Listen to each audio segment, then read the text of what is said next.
Alright, so I finally had some time to get back to this guy. Made a little bit of progress since the last video. Everything is completely off the main shaft here. I've got it all torn down about as far as I'm going to take it, I think, before. I haven't gotten to the electrical at all, but mechanically I think it's about as far torn down as I'm going to go. Really, everything's out of there except for a couple little set screws. If I repaint it, those screws will come out. If I don't repaint it, they're not coming out. There's no reason for it. I have been doing a little bit more digging. The write-up, or the ad that I found for the old Dunlap motor is actually from the 50s. So this is as far as just some quick Google image searching, I found some drill presses with this same head from the early 50s. So all signs would point towards this being an early 50s model Craftsman drill press. The correct color on that is actually a bright green. So if we paint it, I don't know if we'll go with the correct green, but we'll at least go with the hammer tone green, because that's what's on the bottom of the base there. And most of this has some green left on it still, but it does look like someone's just rattle canned this thing black. It's all flaking off. So, but I haven't gotten a straight answer yet on what's going on with this guy, so I'm not painting him yet.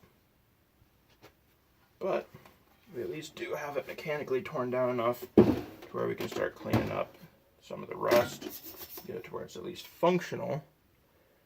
And that's what really matters here, more so than it looking pretty.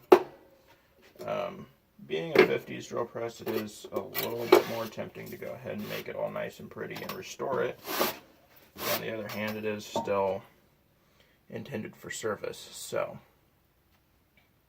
you don't want to make it too pretty, because then you're not going to want to use it. But whatever. We'll just see where everything falls. Like I said, it's not mine at the moment. Maybe mine eventually. I don't know. Working on that. But yeah, so I don't currently have a wire wheel for my bench grinder. I'm not entirely sure if my bench grinder even has enough nut to wire wheel anything without stalling out. It is a tiny piece of shit. I used to have a much larger, I think it might have actually been a Craftsman bench grinder. Problem with that was several years ago, before I really got into doing electronical work. The wiring in it, something shit out, thing caught fire. I think we just ended up throwing it away.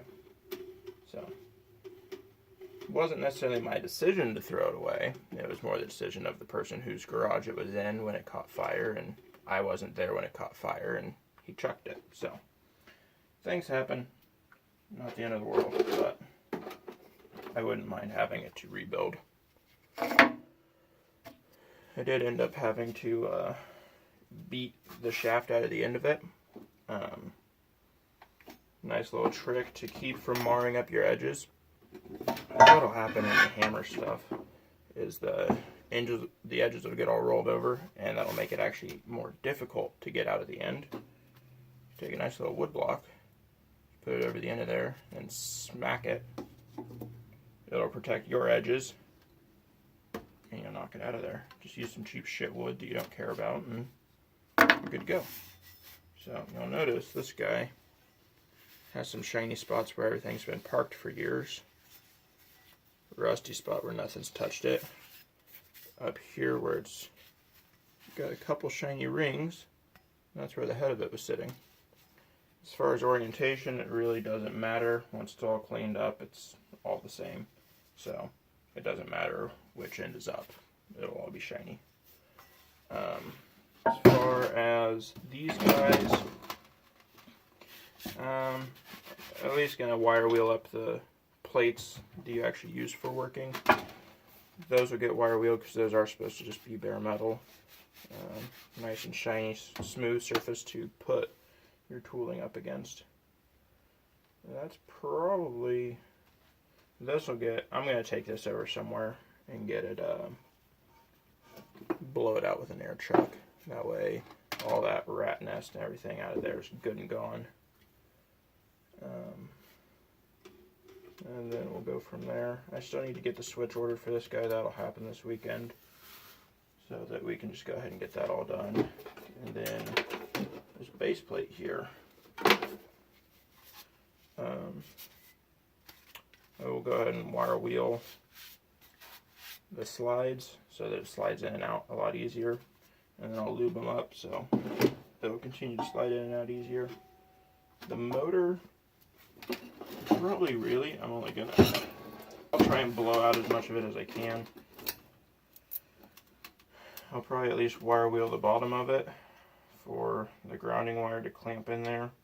Or what I might go ahead and do while I'm in there is just go ahead and make,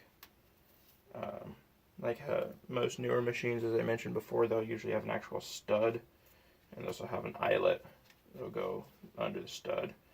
I might just go ahead and make something like that somewhere in the system so that it's being clamped down internally and it's all just nice and neatly tucked away, and it's not actually just being clamped between two parts of the machine. It's got its own dedicated clamp for that. But we'll see.